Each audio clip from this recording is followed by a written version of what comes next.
just yesterday. No, I don't think you're here to stay. No, I don't think you're here to stay. So tell me what you want, tell me how you want it. Tell me all the reasons that you're running away. I don't think you're here to stay. No, I don't think you're here to stay. No, no, no. I just wanna be with you. I just wanna be with you. Yeah. I just wanna be with you.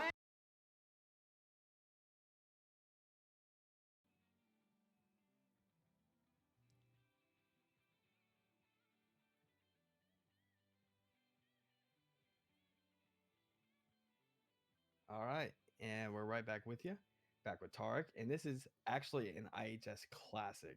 This is Northbury Grove Walls Closing In. Has a lot of cool skips, has a lot of interesting mechanics. So yeah, Tarek, take it away. All right, welcome back. Welcome back. Like Les said, this is Northbury Grove, Walls Closing In. I actually was planning to run this last year, but due to the nature of this game, I had a couple problems running it, and I wasn't able to. I ran 1, 2, and 4 last year without 3 because it crashed on me a bunch. And that's because this game is kind of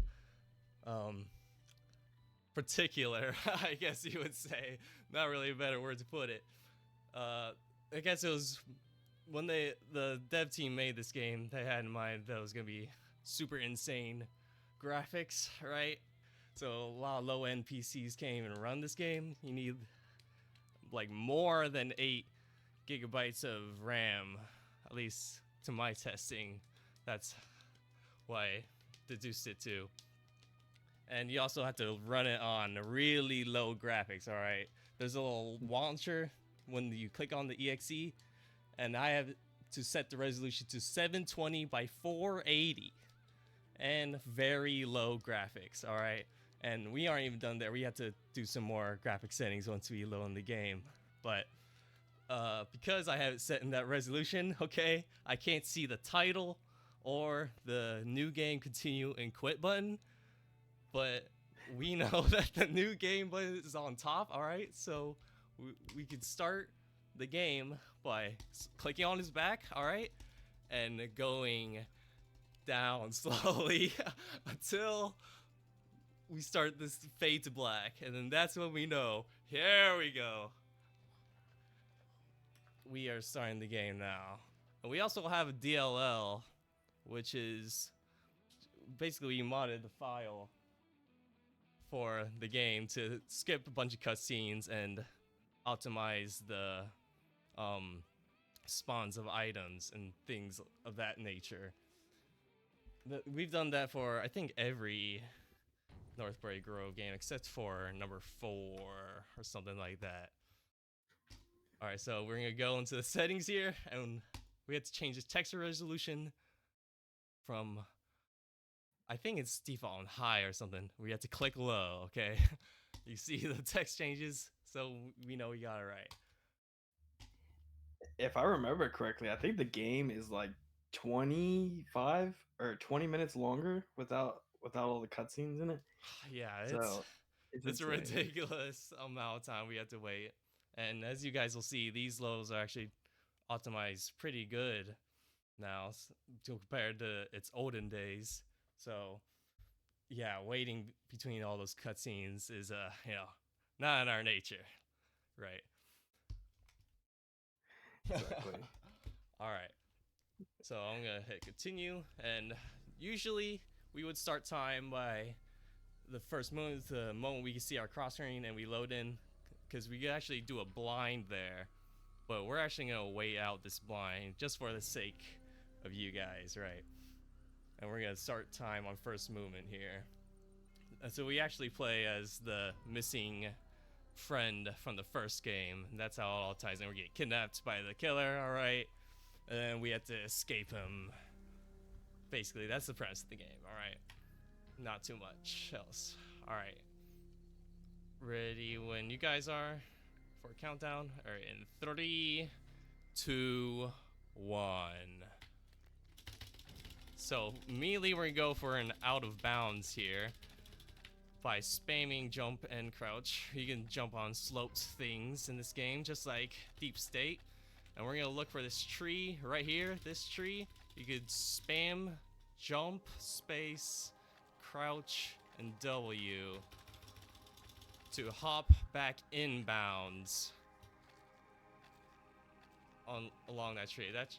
You can also jump along slope trees in Northbury Grove 1. We're gonna grab these volunteer passes so we can activate the trigger for this van here. We have to go investigate it, but we only have to hit the trigger right there. Once you hear that sound, that means you hit the trigger. And he tries to run us over, so we hide in this campfire right here. Or in this camp tent. So you can actually do like a skip. I only got one time of getting out of the tent before it closed, but I couldn't get on recording at all. And also you have to wait a long time for that tent to open normally without the DLL also.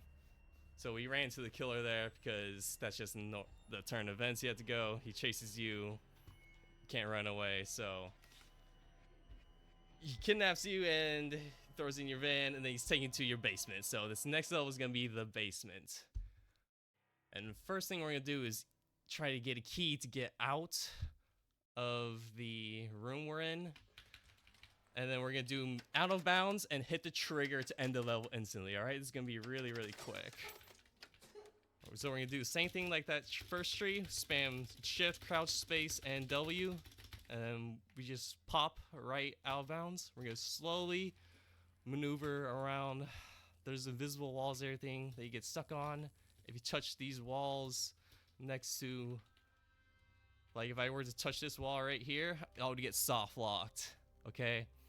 I would not be able to run this way anymore. I would be forced to run inside, and I wouldn't be able to complete or I would do the level normally, which is very long. Usually you have to get a bunch of power cells to blast this door open, and the trigger is just right here. You just run into it.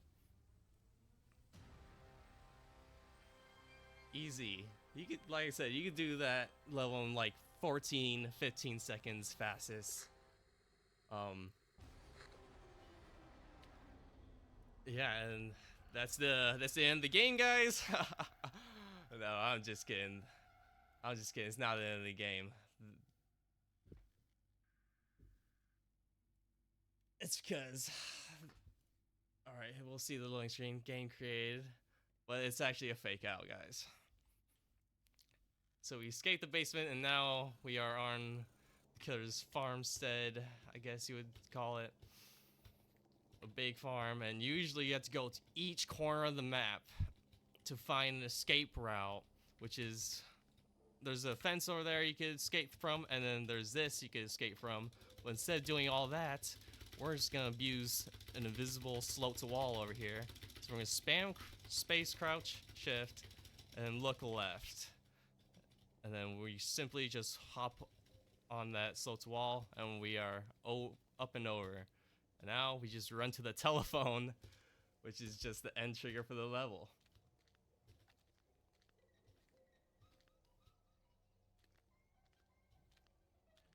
So yeah, another little quick level. Not too bad. You just run straight to the end trigger. We're gonna call for help, and the police come and get us. And now we are in the cutscene. So I don't know if I explained this already, but during the cutscenes, if you spam at all, you can make the game not respond and make it crash, or you can make it auto change the resolution to 1920 by 1080 and the graphics to overkill, because that's normally how the game wants you to play it, right? But only this cutscene you can spam through to make it a little faster.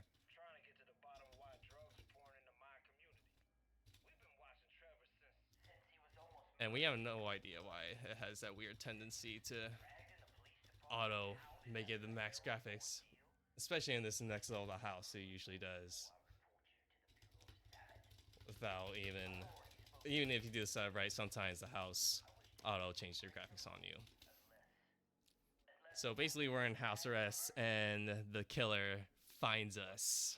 So We're gonna interact with these tickets to start a trigger downstairs for the microwave. We're gonna interact with that microwave and go back upstairs. Like, oh, I just kidding. I'm not hungry. I want to go to sleep. So we're gonna do a blind to go down that staircase. All right, we're gonna position ourselves like this, so up back against the doorway. Right when the thunder strikes. All right, I'll walk you through this. Easy. We just have to listen to body cues. All right, hold S to go back once. 1, 2, 3 footsteps down, and we are next to the phone. All right, during that little cutscene, we're gonna take the battery part, which is for our weapon that we need to end the game with. We need the killer and the weapon. So we're gonna go for out of bounds by jumping on this bed, and we want our head to be poking out so we can see the shillings of the roof like this, and then we can uncrouch and pop out. And the old way we would get out of the house is you have to go knock on the door and wait about 30 seconds for the killer to throw a body through the window, and that's the only way you get out before we found that skit, the little out of bounds trick in the bedroom. So the killer trigger is still there. So now we have to collect all the parts which are in this clubhouse, and I had to pick up that key card to get in here, because you can clip in here, but you can't clip out, which is a problem, so you get soft locked. So we're gonna grab those wires and grab butter knives, and we need one more part, which is the club right here.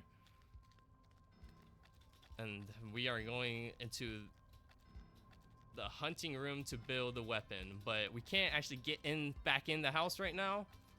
But we don't need to do that. We can build the weapon from outside the house on top of this roof right there. So we're gonna activate the trigger right here for the killer. So in about 20-30 seconds, he should spawn in. And we're gonna jump on this doorknob to hop on the roof right here. And we're gonna use our lean function, which is X, to spam all the parts. And we're gonna get his attention. And we're gonna bring him over to this electricity field to electrocute him. We can skip the padlock because you don't actually have to break it. All right, time's going in 3, 2, 1. Because we just overload the system like that without even have to bring in the padlock. Wow, that actually ended pretty quickly, guys. It's over already? Come on. That was really good. That was really good. I remember when we first found that we were diving in for all the skips. It was so fun finding all the goofy stuff for this. Yeah, you guys just had to be there. It was like a It was 20-minute amazing. run down to like a 5-minute run now.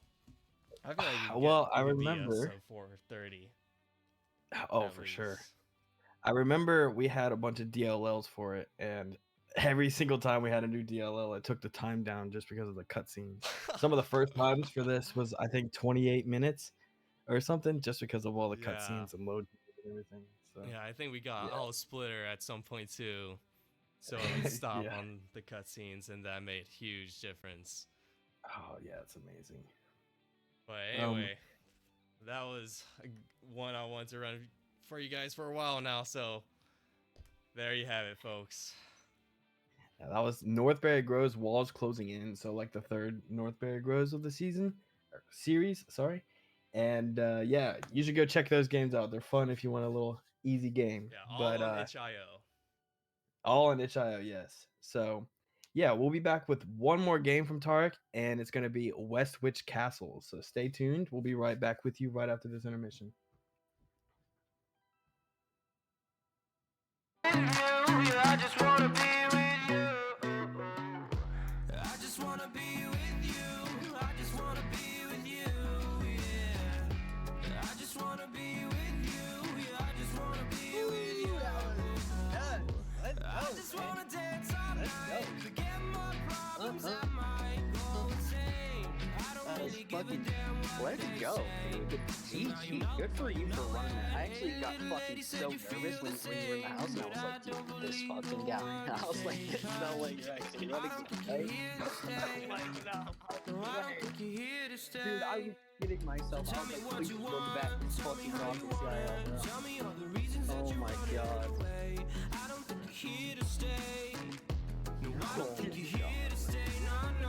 Oh my god. Holy shit.